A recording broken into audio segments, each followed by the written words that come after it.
Good afternoon. இது Friday afternoon. Breakfast எல்லாம் முடிச்சுட்டு லஞ்ச் கொஞ்சம் பொறுமையாக பண்ணலாம் அப்படின்னு நினச்சேன். லக்ஷனாக்கு திடீர்னு வந்துட்டு கிளாஸஸ் வந்துட்டு ஆஃப்டர்நூன் அப்படின்னு சொல்லிட்டாங்க.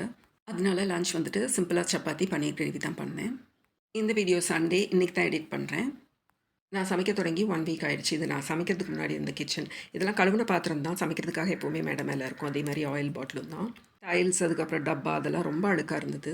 இதெல்லாம் பருப்பு சீனி இருக்க டப்பா எப்போவுமே இங்கே தான் இருக்கும். ஹெல்ப்புக்கு வரவங்ககிட்ட ஒவ்வொரு விஷயத்தையும் நான் ரிப்பீட்டடாக சொல்லிகிட்டே தான் இருப்பேன். அவன் மேலே பாருங்கள் எவ்வளோ பாத்திரம்.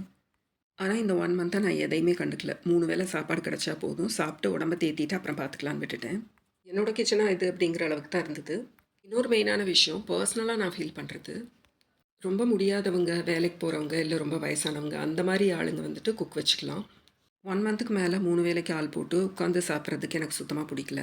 அதை விட சமையலுக்கு கேட்குற பணம் நம்மளே சமைக்க போயிடலாம் அப்படிங்கிற அளவுக்கு ஜாஸ்தியாக இருக்குது. சும்மாவே எப்போ உட்காந்துருக்கோமோ அப்போ தான் உண்மையான வியாதியே ஸ்டார்ட் ஆகும்.